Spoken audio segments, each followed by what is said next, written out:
Hello everyone and welcome to episode 72 of Podcast vs. Enemies, a Destiny Massive Breakdown show. This week I'm joined as usual by my co-hosts Impetus and Saint as we're taking a break from our sandbox vibe checks and covering the 2023 Solstice weapons before we wrap things up for a few weeks. Hey Impetus, hope you are well. What were the three of us doing last week? Well, Court, if you must know, the three of us were doing a GM Palooza, little Nightfall with the boys week, as we like to do every season. We wanted to switch things up. We did do our Class Glaive run of the Disgraced. That was the featured GM of the week. Goodness, I can't talk. Yeah, that was fun, wasn't it? It went so well that we can't talk. Yes, yeah, a lot of gumdrops. I think that was actually a really good run. I think it was really fun, and I think we all are in agreement that we can't wait for the exotic glaive reworks that are coming at some point in the future. Gumdrop going hard already. I don't know what you guys are gonna get, but we're already just doing great over here. Maybe if I could shoot a little bit more, gumdrops onto the field, I think that would be the best way to just improve that exotic, honestly, at this point. Yeah, maybe if they gave the turret, I don't know, just some sort of tracking that is more than what it has right now, we could be talking, because in the boss room, which is where I remember to actually shoot the turret in the Disgraced, I think I landed the last one on like an angle, one of the many angles in that room, and it was sticking out basically almost horizontally. It looked so goofy, but you guys were getting a lot of health from it, which, hey, that's great. That's what we like to see. But yeah, we did a Class Glaive run of the Disgraced. We did a triple Malfeasance run of the Corrupted, which that also went pretty well. I feel like. I mean, it kind of worked, Yeah, that went really smooth. Shredding. I think we were trying to set up the kind of boss cheese, but I think they've kind of changed how it works, and it's not as. I don't think it's possible now. Correct me if I'm wrong, but Malfeasance.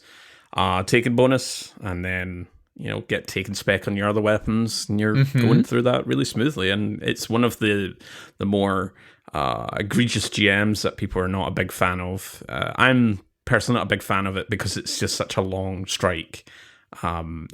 Difficulty wise, it's fine, and I do enjoy it.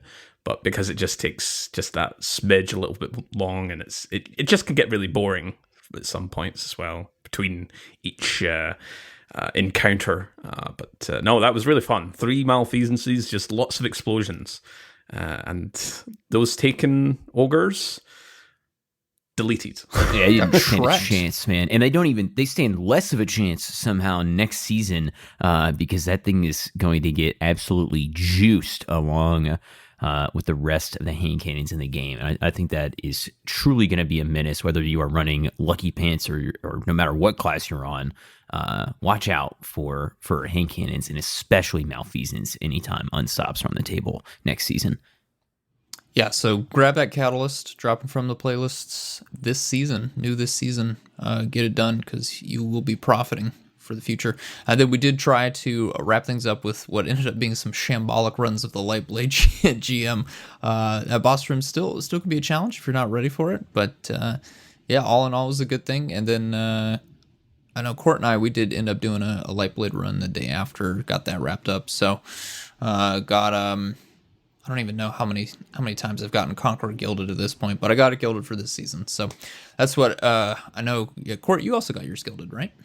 Yeah, that was the last one I did as well, because we did the run with Chris Proctor a few weeks back on the Fallen Saber. Mm-hmm. Yeah. Mm-hmm. And then we also did Devil Slayer.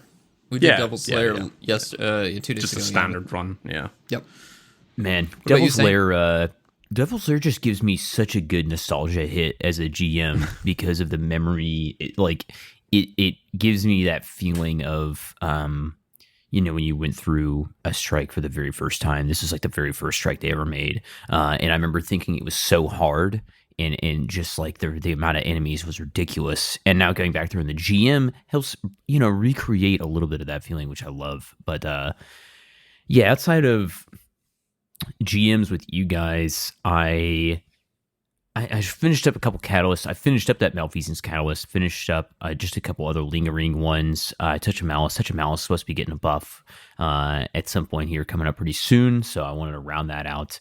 And then just like leveling up some weapons. I think I need a single more pattern for the Neomuna sniper rifle, and then I'll actually have all those crafted, which is it is a slog. And that is what I've been using my deep sight, I can't remember, imprints or whatever you want to call them, your ability to make a weapon deep sight. So this was like my one place where I was like, okay, I'm just going to just get these weapons to drop and use my deep sight imprints to turn them into patterns, because I'm just sick and tired of running heroic patrols on Neomuna.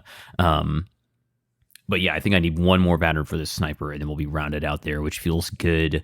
Round robin, maybe getting some usage along with all those other hand cannons. And then, just trying to wrap up Fallout 4 before Ratchet and Clank Rift Apart hits PC here later this week, which I'm super excited about, and I'll definitely be talking about kind of my impressions on that anytime I get a chance over the next few weeks. Going to be trying to play that, but it's going to be a busy few weeks. I don't know. Court, anything else this week? No, I was just looking at the healing turret. So just a quick reminder. So it lasts 15 seconds and it shoots healing seekers every 1.25 seconds up to 30 meters to nearby allies. And the healing seekers heal for 75 HP, and it starts health regen. So yeah, they are pretty potent, but it's very rare to see them out in the field. For me, just the usual stuff with Destiny, just kind of dipping my toes into Solstice, and then obviously we were doing our runs with the Grandmasters, which is always a sort of highlight of all these seasons. But outside of Destiny, I completed God of War, 100%ed it. Everything's all complete, so that was a really great replay, because I didn't really play it back when it came out. I watched someone else play it in the live, in the flesh, so I didn't actually get a chance to play myself. But that was really fun to do. And then just lots of DMZ as per usual. There's so many folks playing DMZ, and it's really cool to see. Just playing Saint here, and many other sort of really cool people. Had some really interesting games. In fact, Impetus, you watched one of them recently, up against like 2 or 3 squads plus the Juggernaut boss that was in close proximity. It was very hectic, that game, but all right, Impetus, who are we thanking this week? Well, we do have one new patron to thank, Ling Sing. I hope I'm pronouncing your name correctly. If not, please let me know. It's important that we get your name right, but thank you for joining the patrons. Of course, we also want to give a shout out to our sponsors, the folks that go above and beyond to keep the show from being commercialized, from us having to do ad reads halfway through, crapping on a given weapon or shouting its praises. So thank you to the following folks: A Modern Viking, Askian Monk, Bryce Aroni, Deacon, I'm K. Rose, Moonlight, Shazzle, and This Moment. As a reminder, you can send us all kinds of feedback directly to any of our socials or via the Destiny Massive Breakdowns Discord server. All kinds of feedback help with the trajectory of the podcast and how we present and break down builds, activities, and so much more in the PvE sandbox for all kinds of Destiny players. We also want to extend a special thanks and appreciation to everyone that supports PvE, whether that is downloading and listening to the show, discussing it in the Discord server, or supporting us via Patreon.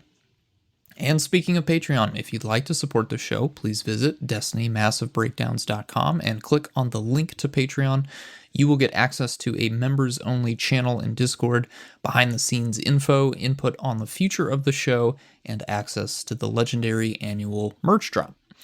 Saint, what are we talking about in today's episode? We are gonna hit on some highlights from the July 20th TWID, whatever you want to call it. And then we're going to be doing a breakdown of our 3 Solstice weapons, 2 coming back with a little bit of a refresh and 1 new one. Also, a little bit of housekeeping.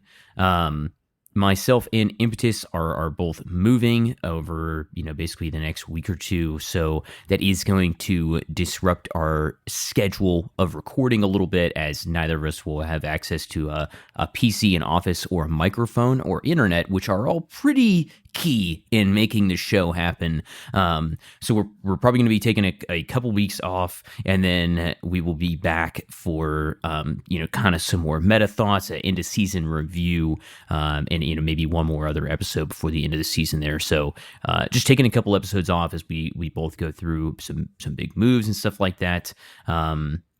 And we're also going to be kind of concluding our vibe check, the meta thoughts.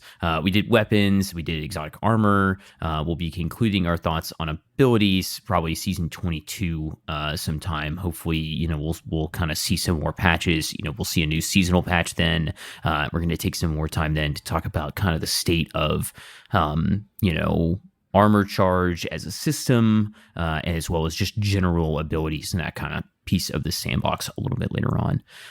Also, in our last episode, I was searching for a name. I couldn't forget who the Titan was that made such good use of that gumdrop bubble that we were joking about earlier, and it was Lurch, one of the patrons. So shout out to Lurch. Not going to forget you this time. Thank you for showing me just the immense value that the gumdrop bubble Saint 14 build can provide. I think that's about it. You guys jump into the TWID here. Let's do it. I'll start us off here with some Trials loot notes.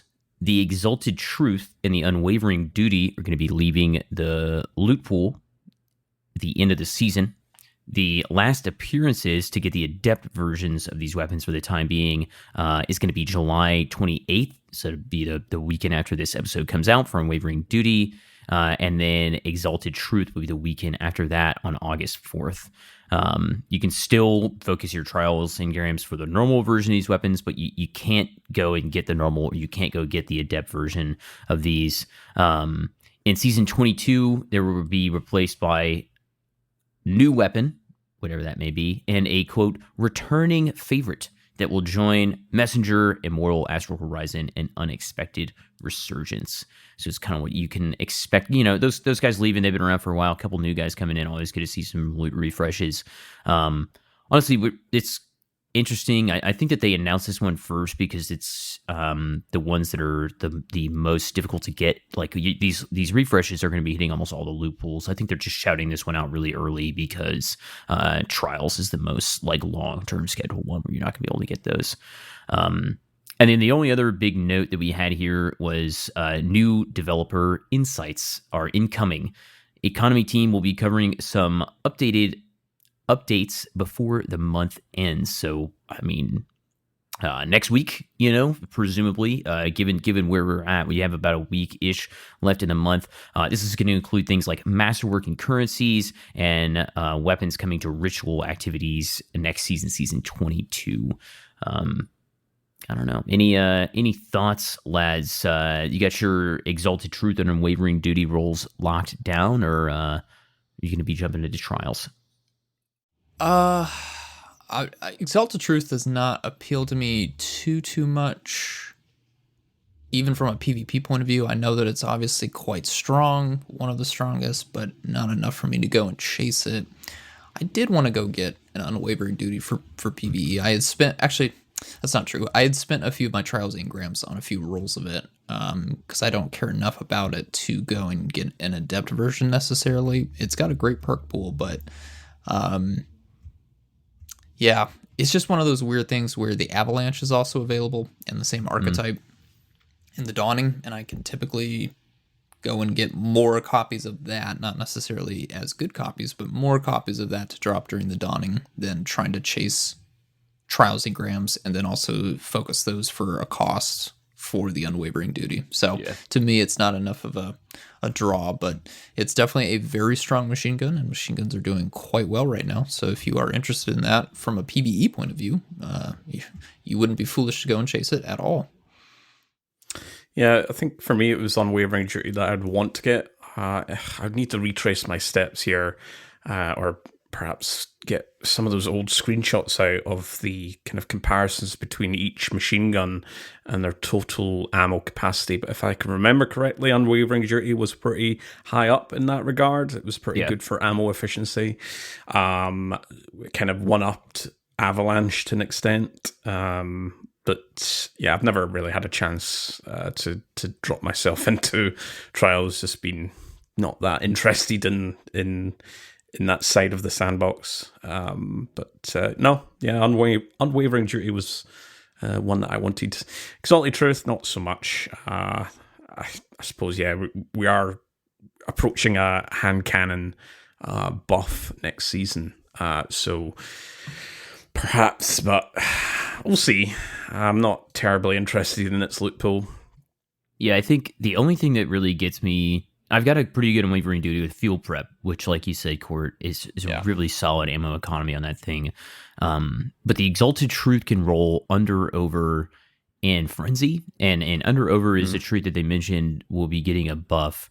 And I'm like, depending, I have my office set up again and have internet, I may go back in and try to nail down that combo.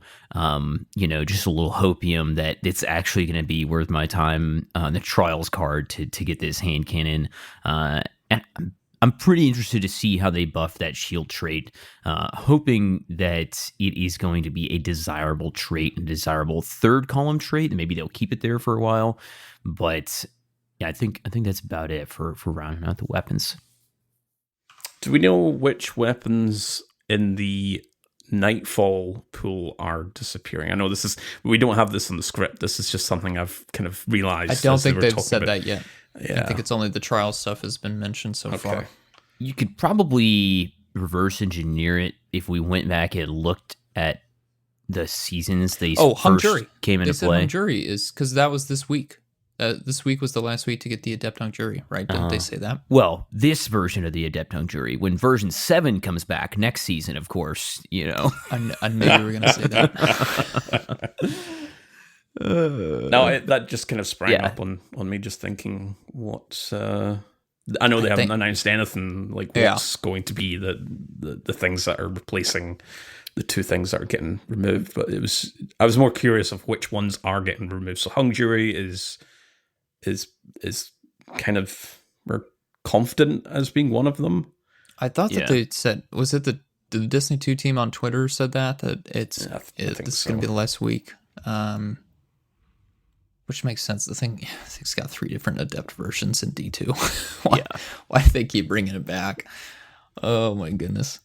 I would have loved to have seen like a lightweight scout maybe instead, which is interesting because they brought Night Watch back this season, which is like the same archetype and it can roll so many of the same traits, but it's the strike weapon instead of the nightfall weapon, plus it's orange and blue, so it's totally different.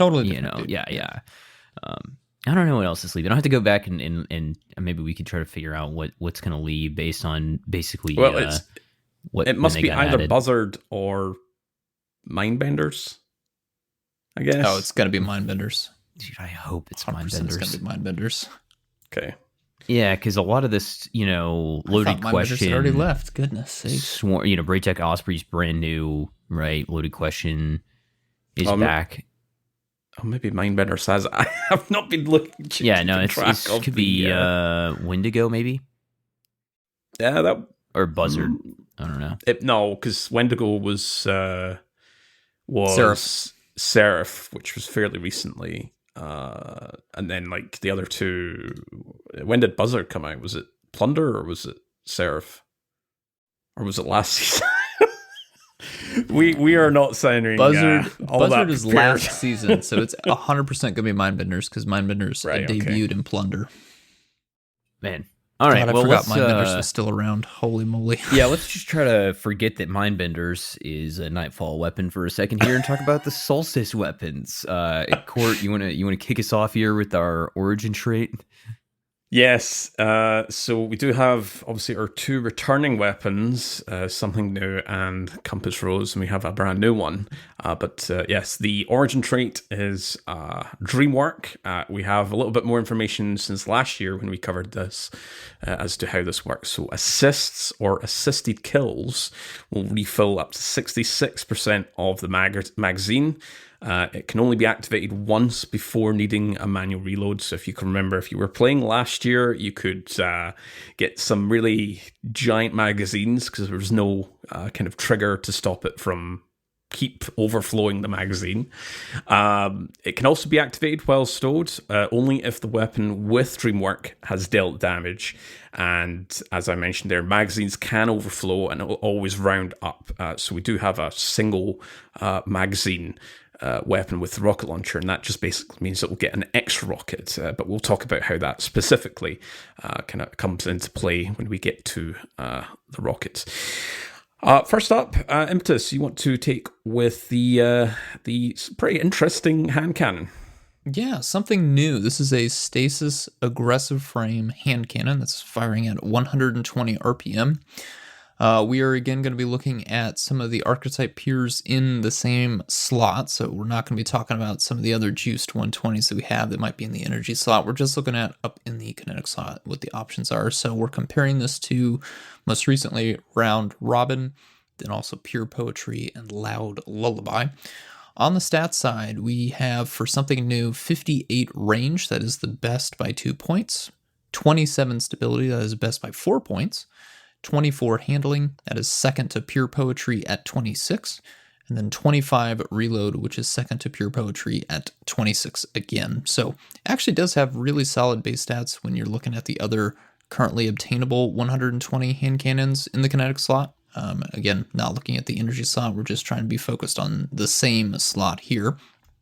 This has had its perk pool updated, coming back from last year when it first debuted. So what we have now is a 7x7 perk pool in columns 3 and 4, and it was formerly a 6x6. So we'll go through column 3 first, what was removed and added, and then move on to column 4, what was removed and added. So starting in column 3, what has been removed from something new? Stats for all, ensemble, tunnel vision.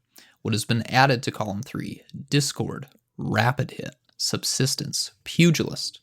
Moving over to column 4, what was removed? Multi-kill clip, well-rounded, thresh. What was added to column 4? Kill clip, frenzy, golden tricorn, and encore.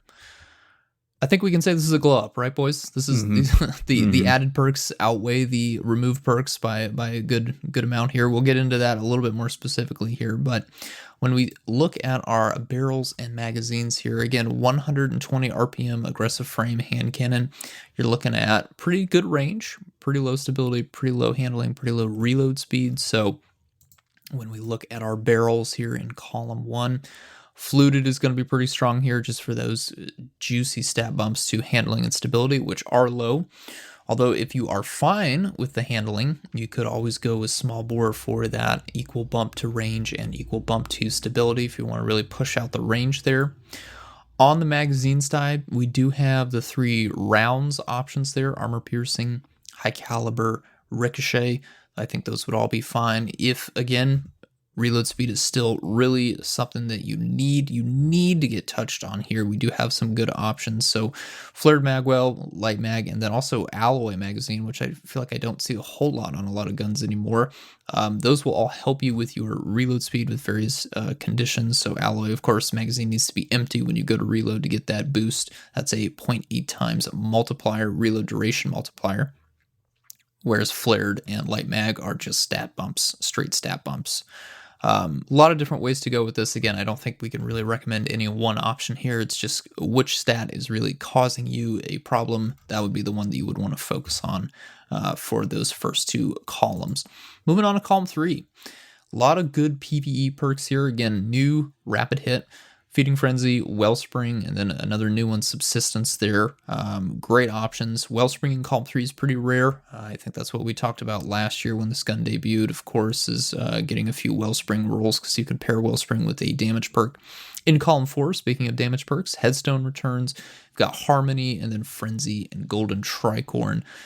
Golden Tricorn on Stasis, if you want to get to that 50% damage boost on ×2, gonna be a little tough, right? Stasis is not the most lethal ability in the game. probably the least lethal, I think, if we were really making a comparison here. I think you've got a few melee options. I know the Hunter Shurikens would be pretty lethal. Shatter kills don't count for ×2 Golden Tricorn, do they? If it's from a glacial grenade, I think it does. Okay. I would need to double check. This is like 85% yes. But I've seen it and I've heard it does, but only if it's from one of the grenades. Yeah, because like Headstone isn't gonna proc Tricorn. Well, I mean, I guess those couldn't roll together. I don't know what I'm talking about, but I think if that was a thing, then you're right in saying that, because that crystal originates from a non-weapon thing. It wouldn't count, but because the glacial grenade is an ability, it's a grenade, and it should. But again, I'm not 100% sure here. Bottom line is, if you are a Stasis Warlock, Golden Tricorn is not going to have a lot of use for you. It will probably be much more of use to a Hunter and a Titan on Stasis, respectively. So, bit rough to see that, but again, Stasis may get some tweaks, so that might become easier. But for now, Golden Tricorn, I think we're gonna rank pretty low on the list of desirable damage perks in Column 4. So what are some combinations here that we would want to recommend? Saying, what do you look at for something new? Is there one of the new additional perks that really stands out to you? Are you still chasing kind of a role that maybe you called out last year when we broke this weapon down? I think it's going to change for me a little bit, and I'm going to go away from the elemental perk to go with Wellspring and Frenzy. And I really like this because Frenzy can make up.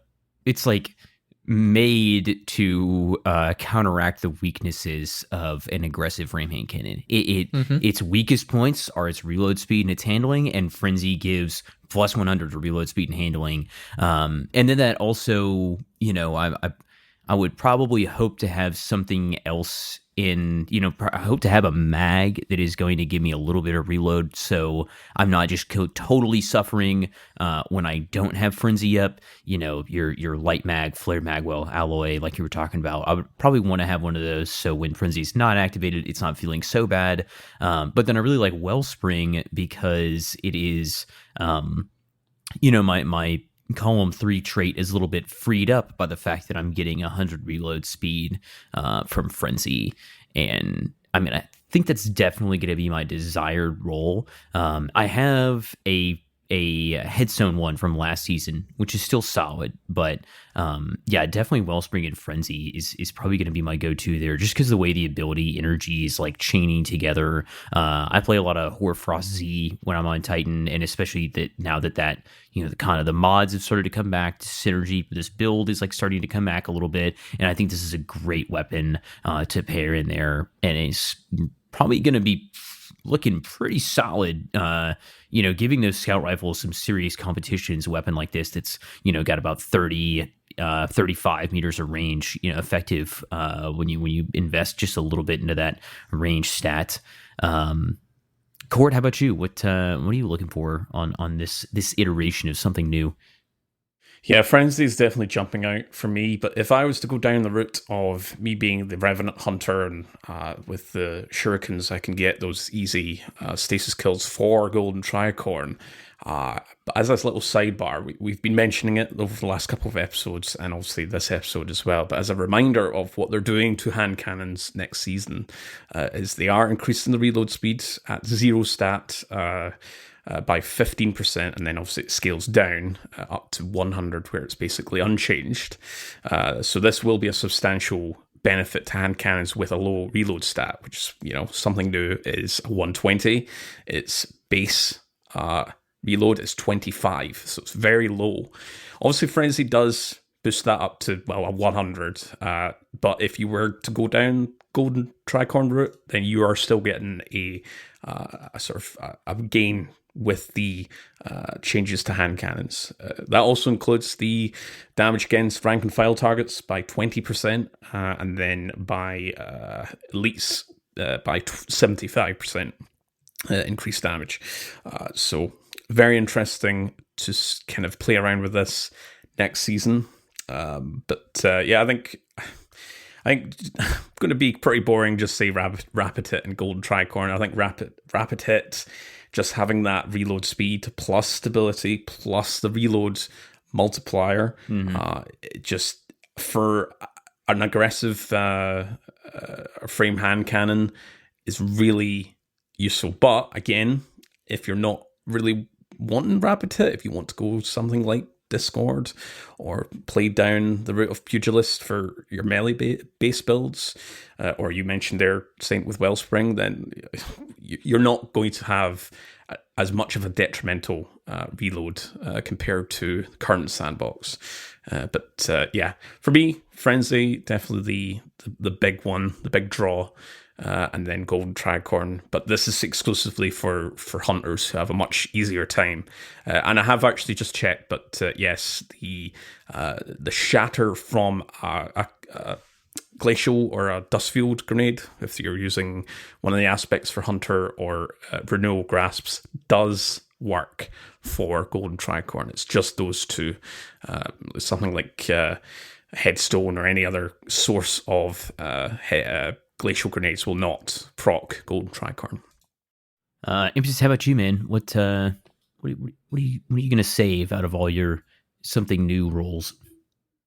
I got the 2 rolls that I wanted last year. It was the Wellspring Headstone and Wellspring Demo. I don't think I'll be chasing a PvE roll for this time around. It did get some pretty spicy PvP perks, so I might go and hunt one of those down. But truthfully, I didn't fire the Wellspring Demo or the Wellspring Headstone rolls at all in the year it's been since our last Solstice. So that should tell you kind of how I feel about the gun as a whole.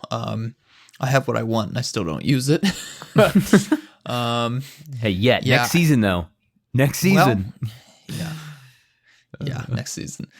Yeah, I mean it's a primary. It's a legendary primary. I've already given my thoughts on legendary primaries. Hey, but that Wellspring Headstone is nice because that Crystal Shatter would count for giving you Wellspring energy, right? It's okay. It's some nice energy there, All right, you guys ready to move on to our shotgun of the set here? Let's do it. Let's talk about Compass Rose. Compass Rose is a solar precision. Compass Rose is a solar precision frame shotgun, 65 RPM. We're going to be comparing this to Matador 64, Reusable Tail, and Prophet of Doom, which I believe are all still actively obtainable at this point. Some of these being really old, Prophet of Doom going all the way back to like Season 8 or something like that. Stats are going to be kind of a mix a little bit. Starting off with 62 range, which is the worst in slot with Prophet at 67. It's got 35 handling, which is 3rd out of 4 with Matador all the way up at 43. And then it's got 48 reload speed, which is actually tied for the best with Matador. This is definitely we have Matador at home kind of a moment for me. It is technically, it's a different energy type, right? This is solar, so there's like a little bit of a differentiation there. But I think you'll see whenever we kind of start talking about some of the main traits, why it's a pretty easy to like draw that comparison and go down that route. Just like something new, this weapon has also had its traits updated since its original debut last year, Season 17. It is now a 7x7 perk pool, so it's got an extra trait beyond the one that it lost. In Column 3, we lost Air Assault, Turnabout, and Fragile Focus, and we gained Shot Swap Genesis, Under Over, and Grave Robber. And then in column 4, we lost Golden Tricorn, and we gained Cascade Point and Envious Assassin. And that's a tough look right there. Honestly, when we're looking at barrels and mags on the shotgun here, I think the easiest one is the mag for PvE, Assault Mag, right? I mean, RPM means DPS, and that's just like kind of like an automatic choice there. Barrel is like a little bit more open to interpretation, I think, in like PvE world. Corkscrew is going to be nice for just a +5, rounding out a lot of stats there, handling range stability. So probably going to be the choice. We do not have 1-2 punch on this weapon, so I don't think that full choke is like quite as valuable, because that's where I see that really coming into play in PvE.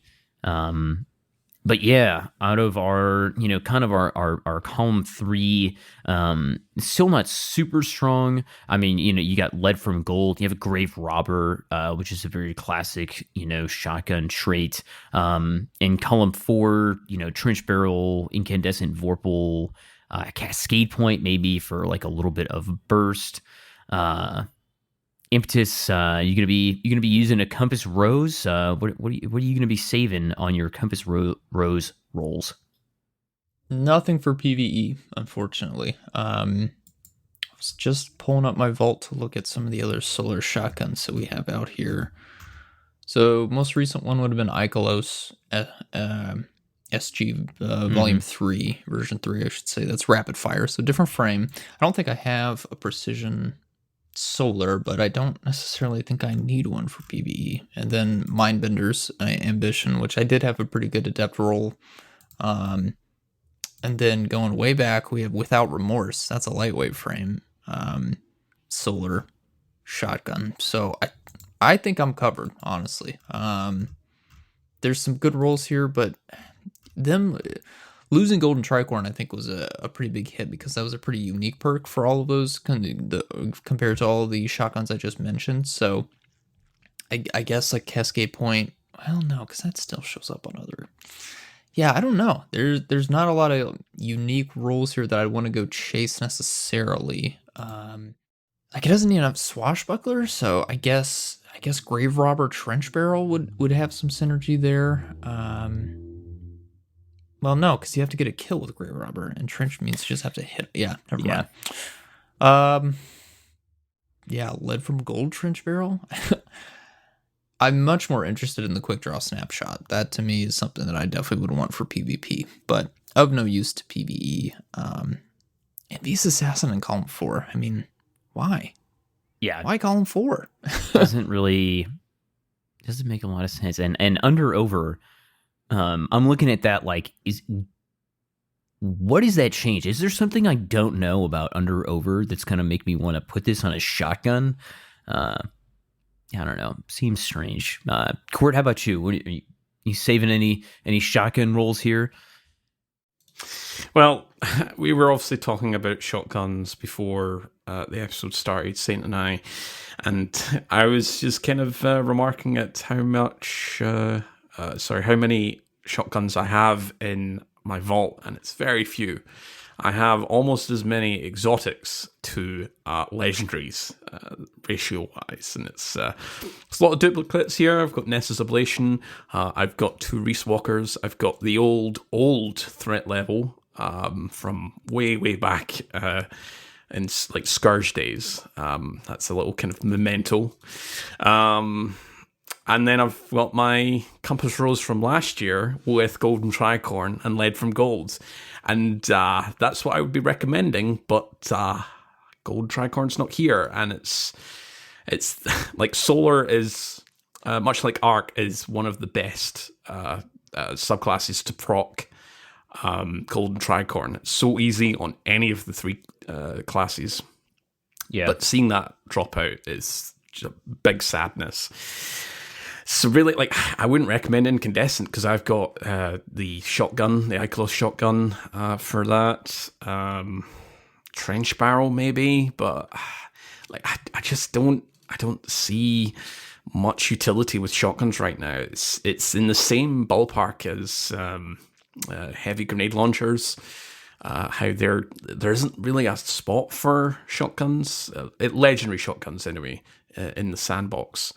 Obviously, they're really powerful in PvP, but in PvE, I just don't see much utility with shotguns. There's nothing's making me want to go up really close to a boss who has these insane stomping mechanics, or you just get wiped out. If it's Nezarec or something like that, a Tormentor, you're going to get grappled, and then it's just not worth it.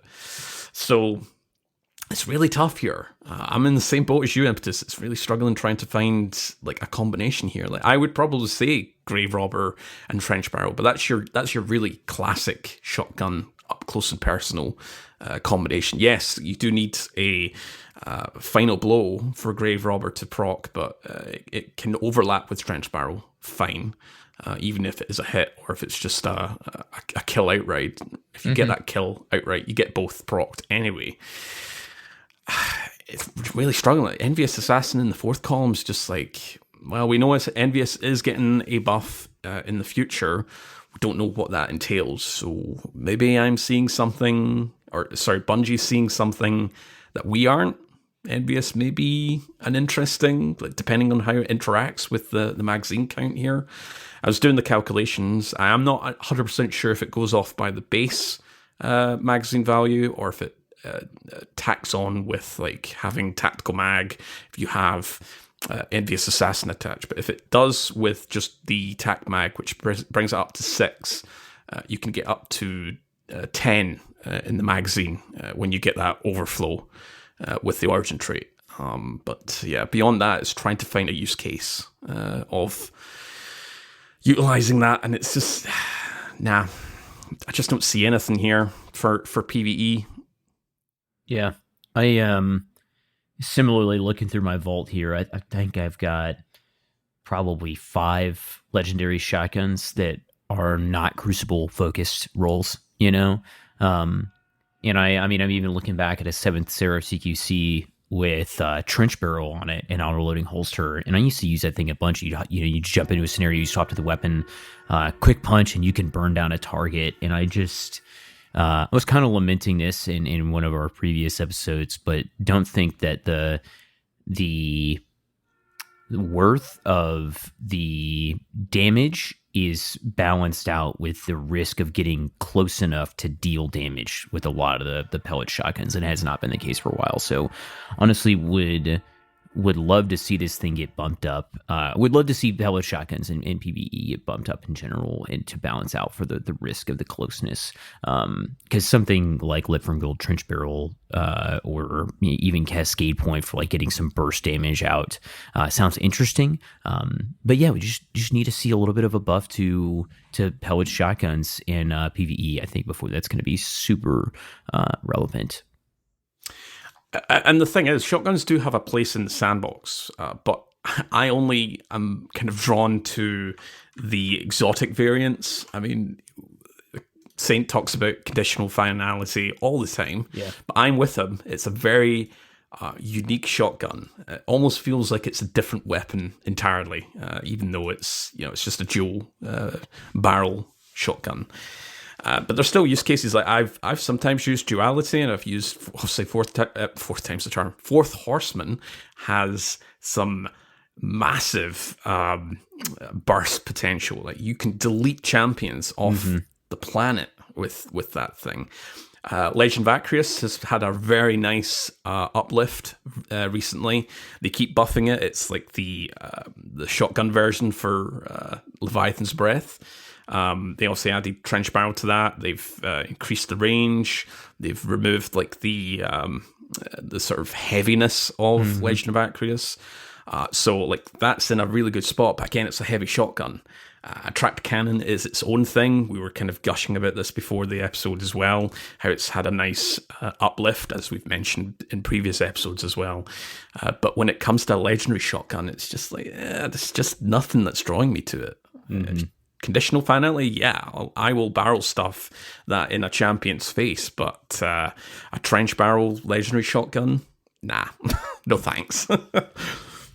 Hey, yeah, good old Fourth Horseman's the charm what a weapon, you know.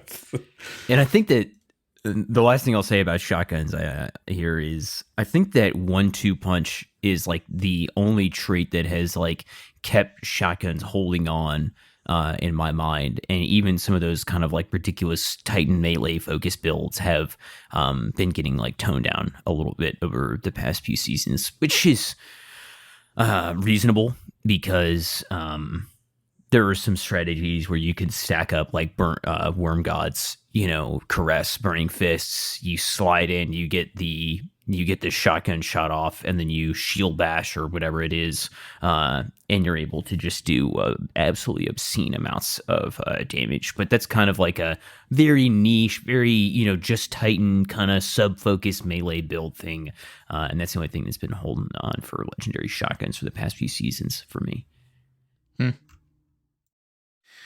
All right, let's get to the star of our show.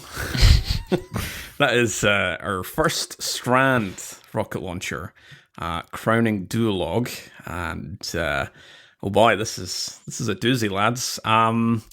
Yes, it's our first Strand rocket launcher. It's a precision frame, so it's a 42.5 RPM. The values in game are wrong, very wrong. Precisions obviously have their intrinsic bonuses and malices. So for the bonus, you do get that intrinsic tracking module for free. But sadly, with this being a precision rocket launcher, it is a 0.9 damage profile. That's versus the baseline of 1 with high impacts and 1.1 with adaptives and aggressives. So in kind of basic terms, that's 10% less damage than high impacts and 21% less damage than adaptives and aggressives. So like I've said, this is our first Strand rocket launcher, so let's compare it with some recent precisions like Palmyra B and its Void sibling, Royal Entry. So all precisions have the same base blast radius stat of 30. This one has 51 velocity, which is the highest out of the three here. Palmyra is 49 and Royal Entry is 41. 40 handling, which is actually the lowest. Palmyra is 43 and Royal is 42. And it's the joint highest with Royal Entry. I think this is actually a base kind of intrinsic anyway of 29 reload, whereas Palmyra is lower at 22. When it comes to rockets, we obviously talk about ammo capacity and reserves. The inventory size stat is actually one of the highest. I have this out on my spreadsheet, and I'll have it on sort of various infographics in the future as well. But the highest inventory stat on a rocket launcher is His Vengeance at 50, which makes crowning Duolog joint second with Royal Entry and Cold Comfort. So that's how high it is compared to something like Blowout, which is 29, which is one of the lowest.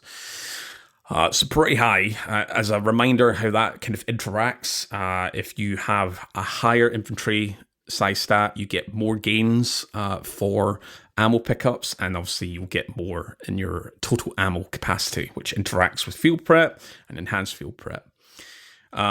So yeah, it joins the ranks of Field Prep Royal Entry, with that also being a precision, Codurella, which is a high impact, and then obviously Enhanced Field Prep Red Herring, that's the adaptive, and Bump in the Night, which is the aggressive, as being the most efficient rocket launchers. Just as a comparison, in terms of how the total ammo capacity stacks up for non-field prep, that's 7 at base, with 1 reserve it's 8, 2 it's 9, and 3 reserves it's 10.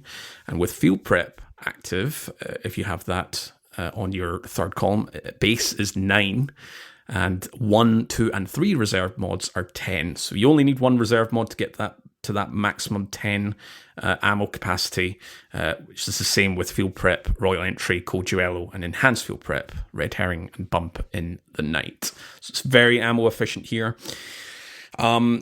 Royal Entry is quite an older one, but it's still kind of active. It has that big 9x10 pool. It's got that extra column 4 perk in there. It does have quite a lot of kind of fattiness in terms of extra perks that you don't really want.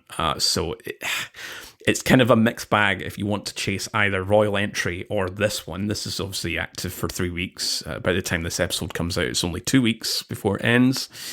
Palmyra B does not have field prep, but it can be crafted. It has the unique origin trait, that's Hacky Breach Armaments. We've talked about that before. I've got a big Reddit breakdown post on that. I think we'd kind of argue is a very potent origin trait, especially for those kind of vehicle, turret, Shrieker, and Thresher rich strikes. Crowning has a lot of explosive perks, as we've kind of we've looked down the perk list here. But this is a trap. Blast radius is 30. It's very small for a precision rocket launcher. So, like, all of those explosive base perks they're not it. I think we would have preferred this to be a high impact if they wanted to kind of lean into that kind of role play for a rocket launcher. But sadly, it's precision. I think, we acknowledge that you can't have powerful weapons attached to a 3-week event. But yeah, I think they really should have leaned into the explosive roleplay and made it a high impact. And really, what this gun kind of shows is how much of I think precisions need a little bit of an uplift. Is at least my personal viewpoint. I don't know how you guys feel. How are you feeling about precisions? Yes, it's got the intrinsic tracking, but if they don't have the good perks like Palmyra B's Hacky Breach Armaments, do you see much point of them? I don't think it would be. It's not gonna change the game. Even if you took that 10% detriment and changed it to like 5%. We would be like a little bit closer in parity because now it's like not quite as a big change there, but otherwise the precision frame is just an auto delete in most cases for me, which I think says just like how weak it is comparatively. Yeah, I mean, yeah. Sorry, just go ahead. It's one thing if the other frames, the best options in the other frames were really hard to get for the average player, but Red Herring is available as long as you own Witch Queen. Blowout you can farm for. Your chances of getting a good roll are low, but it's already the best frame. So you've already overcome that hurdle, which, high impacts and precisions won't ever be able to chase. Also, if you have an Arc Surge for Blowout, you've already got a free damage perk there. So, even if you have a crappy roll, as long as you're matching up to the activity that you're going into at the high level, you're doing okay on that part. If you've been playing long enough, you probably have a good bump in the night. That was a seasonal weapon from a year ago.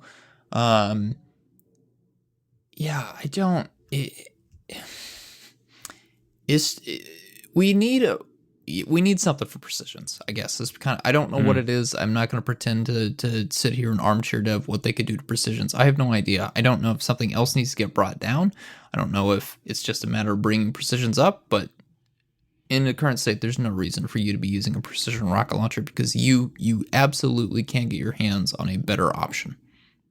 Yeah, and I think that part of this for me is that it's like precisions have this extra built-in trait and they get the detriment of 10%, but then your aggressive frames just have like no meaningful downside and do the most damage whatsoever. It's like the frames that are getting the damage bonus on the other end of the spectrum have not nearly enough like detractors seemingly to like warrant the fact that they just do more damage at base. It's like kind of my view at the moment, which seems strange. And I am totally okay with the weakest thing is like the easiest to use, and the potentially highest damage outputting thing is the most difficult to use.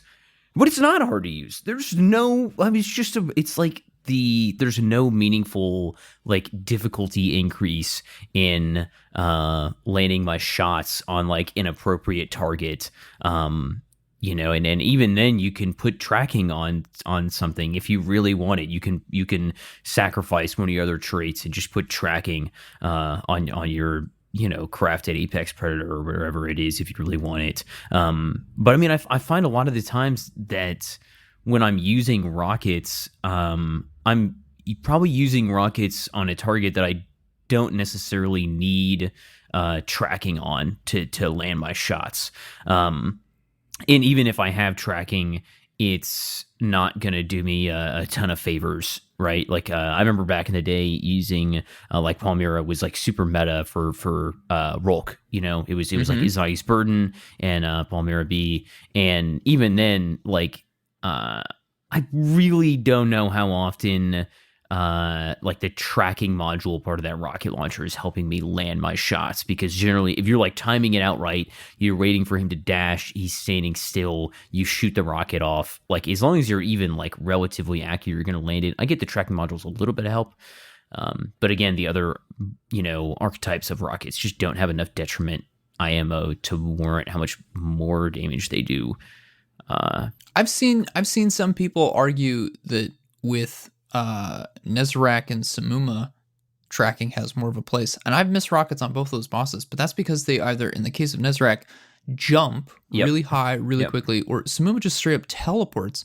Tracking isn't going to help you with that. Like Truth can't even save you on that in that regard. Like if you're off, you're off. It's not going to suddenly loop around and come back and hit the boss 5 seconds later. Like that rocket is gone, man. Tracking, you need to be far away from the bosses to be able to really pull that off, and that's not possible with Nezarec. That's not possible with Samuma unless you're like way down by Oryx's feet. It's not even possible at all with Rolk, because that final area is so tight. So I don't understand people arguing that we're going to be seeing tracking rockets or tracking module even as a viable perk in a lot of these areas. To me, it sounds like we just need to understand the behaviors and then get a little bit better trigger discipline, which does come with time, and nobody wants to hear that answer. But like, you do kind of need to practice and understand how these bosses behave to get better at it. That's just one of those things. But again, yeah, there's no downside to using aggressive and adaptives. You just understand how the boss behaves, you wait for them to teleport, maybe you end up still missing one rocket or two, but if you just have good trigger discipline, you understand when the boss is getting ready to do a certain behavior that has a movement associated with it, you can still be landing all those shots and out DPSing by hundreds of thousands of points any precision user in your fire team. Yeah, I'm still a strong believer of the way they've split the frames up. It makes them a little bit more of a choice. But yeah, the lower end and the upper end spectrum do need a little bit of a rework. The built-in tracking is just not much of a bonus, as you were saying there, Impetus, where we are getting more bosses that are moving around a little bit more. And I've softened my approach to tracking module, the perk, on non-precisions. I would happily recommend that, but it's still not. It's just really tricky to recommend those, and precisions other outside of Palmyra B are just not in a good state right now. They've got really bad blast radius and they've got really bad reload, so like it's already down in the dumps. And then you look at adaptives, which are the whole draw of adaptives is they have average bonuses, intrinsic stats, and they've got no intrinsic bonus. There's nothing that's putting them ahead, but the whole point is that is the upper end of the damage profile spectrum here. Whereas aggressives, their intrinsic bonuses are reload and velocity. I mean, reload's a really solid one, and the malices are blast radius, who cares, and then handling, which is very easy to circumvent for a rocket launcher. So I am still quite friendly to the idea of high impact, or whatever frame being the quote explosive one for ad clearing. That's fine.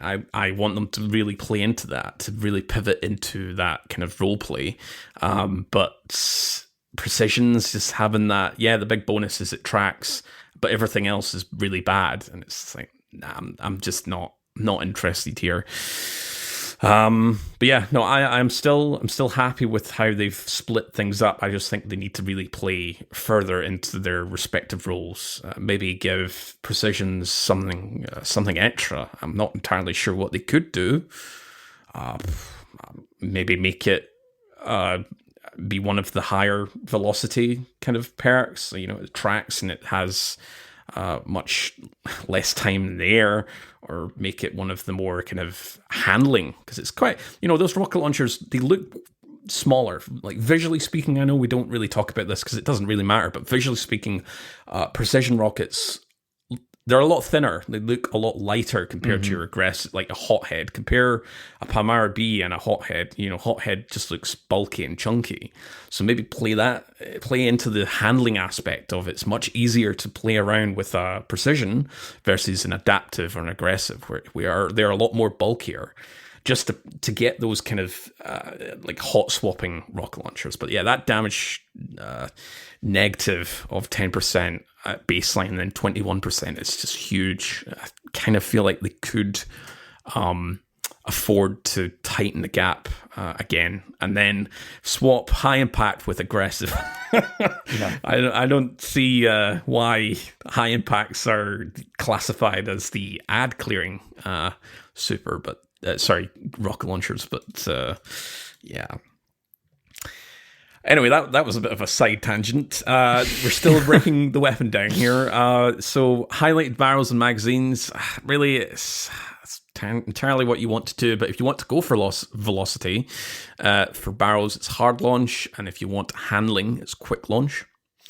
And for the magazine, you want to squeeze as much damage as possible. So go for impact casing, which brings up your damage to 2.2% extra. And then for perks here, we don't have much of a list here. So for column 3, we've got field prep. Obviously, that's probably the one that we're going to recommend as like the fullest, to get the fullest potential out of this rocket. If you want to go down the route of demo, it's here. It's in the 3rd column. And you also got auto-loading holster, which kind of negates the whole kind of negative of precisions having a low reload. So you could go down that route. For column 4, though, again, there's a lot of explosive base damage perks here. If this is a high impact, I would recommend One for All. I would recommend Hatchling, Chain Reaction, Cluster Bomb, but it's not high impact, and it's got a really low blast radius. So I cannot feasibly recommend any of those perks for this frame. So it's something like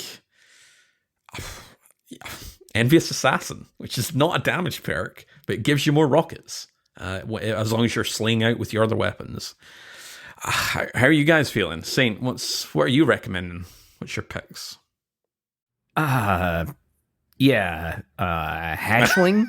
I don't know. You don't mean that. You don't. I mean, like, the literally only reason I would pick that is because it's unique, and it's the only thing that's like, even relatively standing out. But no, I mean, you got field prep probably in column 3, and then I don't know, cluster bombs in column 4. You want a unique hatchling weapon, Caraxes' Distress? Yeah, which is just does this better. Chain reaction hatchling. I think that. Yeah, I mean, it also has demo adrenaline junkie, but like, then I can't. If I throw my grenade to get my damage bonus, then I can't use the grenade for the other valuable part, which is actually reloading the rocket launcher, and I've just lost my whole benefit there. And also, I don't know. I'm probably not going to be getting a lot of I don't think adrenaline junkie demo on, if I'm using this like on a Strand subclass, which like this season you should be because of all the Strand artifact mods.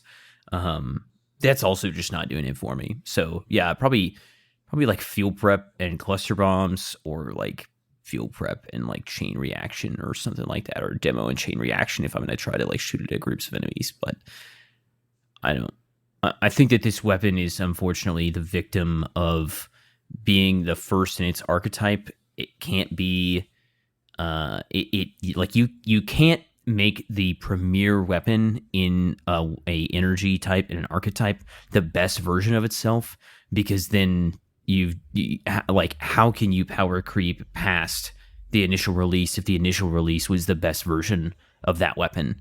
They're not going to put out the best Strand heavy in the game in the first Strand heavy that they put out there. because then it can never be power corrupt, and I think that is just like part of the nature of having to sustain a game like this over the long term, is that like you have to keep in mind that you need to make like desirable loot down the line, and I definitely think that this is just an unfortunate casualty in the looter shooter war. If this is a high impact, I would be a lot more positive, because I'd be like, oh yeah, one for all is definitely a choice. It's 35% on a rocket that can do add clear really well, or chain reaction, or cluster bombs, or hatchling. But with this being a precision, I'm just like, I don't see any kind of utility of this at all. So we went from something like, you mentioned like the, you don't want something to be massively overpowered. Riptide wasn't the first of the Stasis fusion rifles. That was Deliverance. Riptide came the season after. Mm-hmm. But that's the opposite end of the scale, where we've got something so power crept everything else out of existence.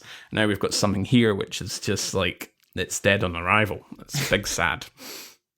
Yeah. It's nice for Bungie to establish the floor for Strand rocket launchers right off the bat, right? Like, my recommended build is literally everything that will come after this, because it will be better than crowning Duolog. So I think to sum up, it was, I said this on last week's episode or the week before, it was like, I'm looking forward to the second Strand rocket launcher.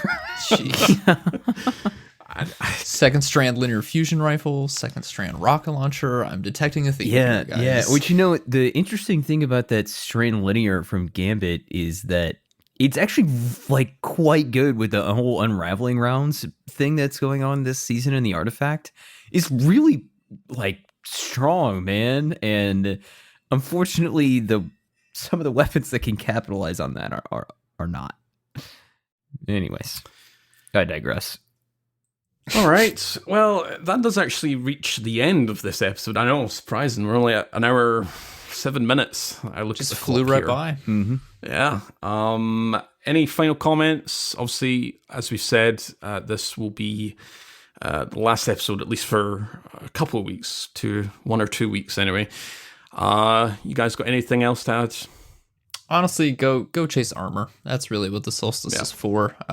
None of these weapons are essential, and that's fine. They don't always have to be, but this is a great option, especially if you're somebody who doesn't have access to, or somebody who maybe you're a newer player or a bit more casual. Artifice armor just isn't a really viable option for you. Go get some crazy stat splits through Solstice. The armor system here is good. It's quick to power through. And you can really focus, double down, and get some sweet stat splits that are very hard to get anywhere else.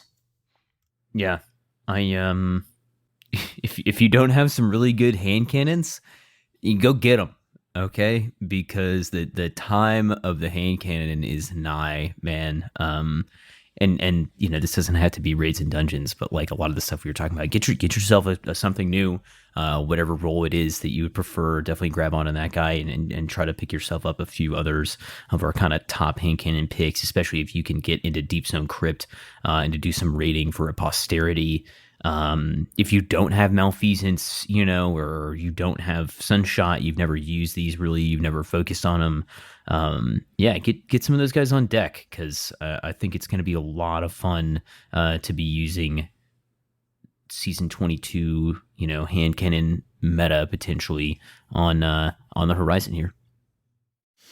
Excellent. All right. Well, it's another episode in the bag. That was episode 72. As we've been mentioning at the kind of throughout the episode here, we'll be off air for a few weeks while Saint and Impetus are moving. We'll be back at the end of the season with the season 21 review. And of course, we'll be concluding our vibe check thoughts on the sandbox with abilities into season 22.